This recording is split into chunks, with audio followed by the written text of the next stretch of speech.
What's up guys, it's Tien bringing you an Atlas strategy video. First one in a long time. Over the past year the Atlas has been kind of stale, but some big shakeups here with the introduction of 3.13. And the direction I kind of want to take this video is tell you guys how I'm going to progress my Atlas, what I'm going to choose for my region ascendancies, I think is what we're going to be calling it, and then in general what my plans are for the upcoming league. So without further ado, let's get into it. Behind me I have kind of an updated atlas and some of the regions with their maps laid out. Some of the standout regions for me are thi3n's End, Lex Doris, and Hayward Hamlet for different reasons, mainly because of the atlas mechanics that are present on there. You know, with the Maven mechanic, we will be trying to get all of the watch zones very early, and then trying to do our 5 Maven encounter on all of the zones, basically getting all of our Atlas Ascendancy points, and then you know, then making some decisions based on how good some of them are or not. In general, I follow the rule basically based on this tier list here, which league mechanics I think are better than everything else. You don't need to know all of these, but basically I have Harvest, Delirium, and Legion, Heist, and Delve above everything else, and that's because these are typically the most profitable. Everything else, you know, you're kind of splitting hairs between them. You can pick your favorite ones. There are no real right choices there. I will say that there's some element of it being a moving target, as in, you know, if the community all does the same thing, and let's say, you know, nobody likes Heist, and so everybody chooses to do the other Atlas mechanics besides Heist, suddenly Heist becomes really expensive to do or really lucrative to do because you know, nobody's doing those contracts, nobody's getting those replica gems or replica uniques, alternate quality gems, and so Heist suddenly, you know, could bump up to S tier. Some of them are good early versus late, like Harvest is not good early, but in the late game, some of the best things you could be doing. Strongboxes and Rogue Exiles, you know, not that strong in the late game, but very good in the early game when trying to make currency. So that's just some stuff to keep in mind, you know, based on what time in the league you are. This is kind of assuming we've already got all of our watchstones. We're grinding in the late game. You know, we have all of our Maven bonus set up. This is kind of the order that I'll follow there. But I'll get into each region specifically and tell you which regions or which mechanics for which regions that I like. And so let's first start out with Hayward Hamlet here. So for Hayward Hamlet, I think the harvest nodes are basically mandatory. They're so much better than all of the other nodes in this particular region.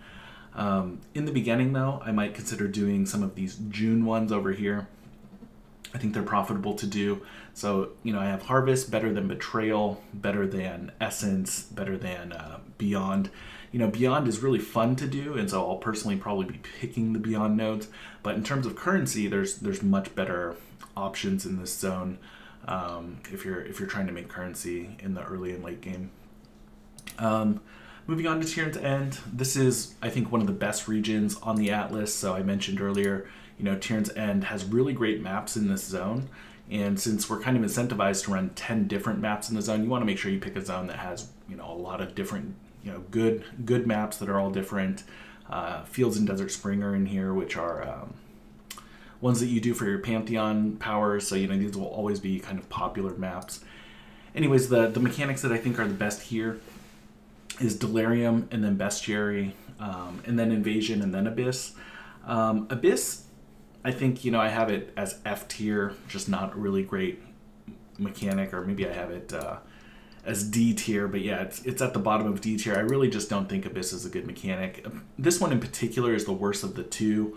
Later on, we're going to see an Abyss mechanic that actually buffs the abysses inside your maps. This one buffs your abyssal depths, which are a completely different zone than your current map, so you lose all the quant and rarity from your zone. You go into the abyssal depth, you fight a lich some of the time, the other times you just get a Stygian Vise at the end. Getting additional currency items, this is really weak for like a 4-point node. Compare that with Delirium, you know, additional chance to get a Mirror of Delirium, all of the fog and, you know, Delirium increasing faster the further you are away. These are all just great nodes. The Einhar stuff is really great. These particular nodes I think are going to be really popular. Just getting more red and yellow beasts. Going to be good for people doing, you know, the high-end crafting. I mentioned Harvest is going to be really popular. I think, you know, doing the beast craft that's like add a prefix, remove a suffix, or add a suffix and remove a prefix. Those two beasts in particular are probably going to be pretty sought after, as well as, you know, getting the aspect beasts, as well as, you know, maybe some of the other beasts can be good too, especially early. You know, the flask stuff is always nice. I don't really know what to make of the invasion bosses drop an additional valuable item. Remains to be seen how good that is. That's one that I'll be trying personally over the Einhar ones, just because I don't know what this means, and so I'm curious, and I'll figure it out. If this turns out to be really good, then maybe I would drop it even over some of these other Delirium nodes, because there's another zone, the zone coming up actually, that has even better Delirium nodes. So first let's go to Lex Proxima. Here I have Harvest being better than Delve, which is being better than Breach and then Spirits. So yeah, Harvest, these are, you know, anytime you see Harvest, you're pretty much going to pick it, although these are kind of the worst of the two Harvest nodes. So I think the previous zone, Hayward Hamlet, is better for farming Harvest in the late game. These particular ones, though, you're still going to do. When you're in the zone, you want those additional Harvest chances, as well as, you know, the additional quantity, rarity, the chance for the Oshabi encounter. So I have that here, and then on top of that, I think you should choose Delve if you care about currency. Personally, I'll be skipping Delve completely next league, but I think I need to mention it. This is the strongest Delve node, Rich Veins, as well as if you're going to pick that up, you might as well pick the others, at least even for the minor nodes. One thing that you can do is instead of, if you don't like one of the end nodes, you could pick like 2 minor nodes, which might be able to open up some choices for you. These Breach nodes, let's just say it, they're not very good. The other Breach nodes in the other zone I think are better if you're really interested in doing Breach. The Breach EXP is nice for the people that care about EXP, but again, my perspective is that of like a softcore trade league player. So yeah, I think Lex Proxima, not one of the better zones, but you know, it does have Harvest on there, so there's that. Lex Doris, this is the main zone for Delirium. I think it's really good. These 6 nodes are basically going to be mandatory there. Other than that, I do like these Alva nodes, and there's a special one called Val Flesh Merchant that we don't know what it does. I have a soft spot in my heart for Incursion. I just really like doing Incursion a lot, so I'll probably end up just maxing out the Alva stuff and maybe even losing a point on the Delirium. I don't think that is what you should do, though. If you care about currency and you're trying to be efficient, the Delirium nodes plus the Metamorph nodes are pretty obvious here. The Metamorph ones are good value. Maybe the Rogue Metamorph, you know, because you're going to get random organs on that Rogue Metamorph. Maybe not as good of a node as some of the others. The Parandus ones are just hilariously bad. There's just no other way to put it. Also, this league, we get Parandus on our map device if you really care about that. But these nodes are just so weak on an already weak mechanic. So, you know, maybe if it existed in a different area that didn't have Delirium Metamorph and Incursion, you know, it could be considered. But yeah, for the people just trying to make a ton of currency, I think this is going to be a really great zone. It's worth mentioning that Tier 16 Burial Chambers is in this zone, as well as all the map tiles in this upper right area are just absolutely fantastic. I think Crystal Ore, Dig, Beach, Waste Pool are just great maps. You know, not so much dungeon and cells, but you know, depending on what this new map is, also has alleyways on there, Armory, Bone Crypt, just fantastic maps in general. Let's move on to Glencairns. This is a great zone for early in the league. I think Legion and Strongboxes in particular are the 2 mechanics that you should pick very early. The Strongboxes give really great value. Ambush is present in this league, so you'll be able to get 4 corrupted rare Strongboxes for 3C. That'll most likely pay for itself. In the late game, and what I'll be doing personally is I'll probably be going Beyond plus Alva. The cultural advancement, having all the magical monsters combined with the Beyond on every map. So it'll be kind of a complete 180 for me. I'll unspec all the points that I put early and then go into Alva in the late game.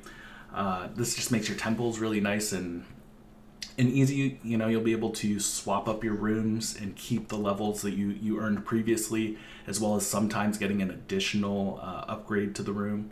Once you get a tier 3 room, the way it works now is that it stops appearing as an option. I don't know if that's going to be the case if you get resource allocation, if you can switch a tier 3 room into another tier 3 room. It remains to be seen how that will work, but yeah, I really like the the Alva stuff here, and this is the best Beyond zone, just full stop. It gives Beyond to every map, as well as making it easier to summon those Beyond monsters. Just the combo of this and the incursions together is just going to make this zone really fun in the late game. Won't be the most profitable, but again, you know, once I hit my currency goal of like getting a headhunter or something, I'll switch all my choices into the more fun choices. New Vastir is maybe one of the worst zones on the Atlas, but the Legion ones are a good standout. You know, getting an additional sergeant or additional rewards for every sergeant that are there, the War Horde, and then sometimes the Legion monsters will, instead of dropping a splinter, drop an emblem. You know, it turns out to be a pretty good additional value there. Here's what I was talking about earlier with the Abysses giving more monsters. This might actually make Abysses worth farming, you know, the 100% more monsters, getting twice the monsters spawning out of those Abysses that you chase around. You know, for me, they always run straight back, which is really annoying.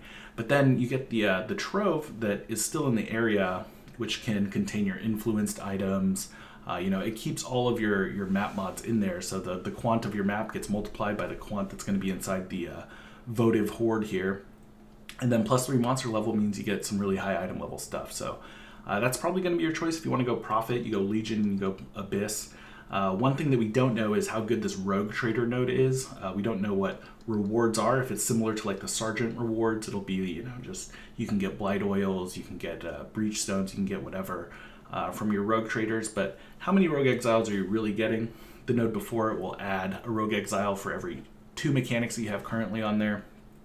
That's just something worth noting. Also, you can farm up Nico missions in this area. So if you don't like this zone, which I kind of don't, but you want to farm up Nico missions, you can just kind of light maps on fire in your New Vastir region. So, you know, you go down here to New Vastir, which actually has some pretty bad layouts as well. But you have to go in, you have to kill the boss, and when you kill the boss, you get an extra 10% chance to earn a Nico mission. Yeah, it's just something that you can do. I probably won't be spending too much time in New Vastir. Delvers will do it for the Nico missions. And, you know, early getting these legions is kind of nice. Moving on to Valdo's Rest. Valdo's Rest is kind of the Metamorph zone. 6 nodes dedicated to Metamorph. And then there's Harby, there's Syndicate stuff here as well, and then Blight. Personally, I'm not a huge fan of Blight. I think I have Blight in D tier. I know Blight can be really lucrative, but it's actually not that fun to run, especially in maps. Blighted maps themselves, however, can be fun, but I think there's a better zone, the last zone coming up, which will be better for Blight. So when I'm in this zone, I'll be picking the Metamorph stuff. The additional chance for Metamorph encounter, assembling 2 Metamorphs. This particular zone has a city square in it, and we don't know what these 2 maps are, but you know, between City Square and I think there's one other map that has 2 bosses. Canyon also has 2 bosses in there, so you can get 2 organs basically from doing the bosses in those regions with Metamorph, and on top of that, you might be able to get an additional vial from the additional itemized sample, I think is what they call, from High Yield here. So take all 6 of these nodes. I think I would do that for this zone. You know, get those nice Metamorph vials at the end. The other node that I would choose, it's going to be between the Betrayal stuff. I'll probably do the Betrayal stuff early when trying to like set up my board. The Execute additional rank is kind of nice. And then the extra intelligence can be nice if you want to do Katarinas early or something like that. In the late game, once I stop caring about Betrayal, I'll probably switch it over to the Free Harbinger, which is kind of cool. And then I don't know what the reinforcements for the Harbinger will be, but I just assume it's extra value there. It's worth noting that Harbinger is not on the map device this league, nor is Nemesis, so Ancient Orbing Headhunter is going to be a little bit more difficult, but this will be one of the regions where you can get guaranteed Harbies. Okay, last zone here, Lira Arthene. It is what I was talking about earlier, additional chance for the Blight encounter, and a really cool note here that my cam might be blocking, but Blight encounters spawn 100% more non-unique monsters, and they spawn faster. So running the Blights in maps are faster. We've never seen this mechanic before, but I assume it's some kind of like, if you've ever played a tower defense, which is kind of based on, you know, the monsters just kind of zoom out a little bit quicker. And then you can get even more blighted maps. So I think this is the superior region for blight compared to the previous one. And the other options in here aren't super attractive. I'll be picking heist. This is controversial, but I actually think heist is very good. In fact, I'll spend my first 2 points grabbing the heist things. I think the Einhar stuff is really cute. You know, he's super, super strong. There's going to be a compilation of people killing bosses with this souped up Einhar that doesn't go away after you capture the beasts and will, you know, do extra damage to unique monsters. It could be really nice early league to just having a souped up Einhar follow you around, you know, spamming its voice lines and killing stuff. This is the more interesting breach mechanic as well. Breaches always spawn with 10 additional rare monsters and open and close 100% faster, so it makes breaches a lot quicker. I think if I had breach scarabs, I'd probably just use them in this particular zone with these mods selected. Personally, I don't like blight, so I won't be picking the blight ones myself, so I'll go heist, I'll go breach, and then maybe I'll just do this one so I can get 10% additional Einhar missions. So that's basically how I'm going to choose my stuff there at the end. You know, if you were going for profit on Lira, again, I think the better things to choose are just heist and blight and leaving the other two. I'm going to show you guys real quick how I'm going to put my watchstones in when I get them. This is a question I've been getting on stream. You know, how do you progress your atlas? It's a method called Leapfrog, but I'm just going to go ahead and get right into it. So at the beginning of the league, you kind of rush the corners of the atlas to spawn your conquerors. And then my very first watchstone, I'll be putting in Valdo's Rest. And then 2 watchstones I'll be putting into Lex Proxima. And notice this doesn't give me Awakener bonus at all, but that's okay. As I'm doing these regions on the outside, you know, once I get my very first watchstone, it doesn't matter what color I put in here, but I'll be dropping some park maps. Then when doing maps in this zone, I should be dropping maps in Lex Proxima. As soon as I get 3 watchstones, so once I'll get all 4 of my watchstones in Valdo's Rest. And then once I get that, I'll put 3 watchstones into thi3n's End. Same thing, as I'm getting watchstones in Lex Proxima, I should be getting maps for thi3n's End, get all 4 of my watchstones in Lex Proxima, move to thi3n's End. Same thing here. This method is called leapfrogging. Make sure I have 4 watchstones in this particular region. The reason I use Glencairns last is because with 3 watchstones in this region, it actually has 2 tier 14s in it. It's kind of a small efficiency thing, but you can choose whatever order to do. I'm just going to show you guys exactly what I'm doing next league. So yeah, just make sure that while I'm doing this region with 3 watchstones, you know, it goes all the way up to Grotto tier 13 in this. This is kind of on standard, but it'll be a new map in the new league. As I'm doing this tier 13, I should be dropping tier 14s in this region. And then, you know, fill out all of my 4 watchstones here. And then at that point, I will have 20 watchstones, 1 from each of the 4 corners, and then 4 from all of the inner regions, right? So 16 plus 4 is 20. And then the same thing, I'll just fill in 4 watchstones in the side regions. And then do that for all of the zones. I'll go ahead and take 2 watchstones then out of Glencairns, because taking 2 out means that the only tier 14s that can drop are in my new region here. So I'll just make sure that, you know, I do this until I get all of my watchstones, all 4 there, move my watchstones over to the next region,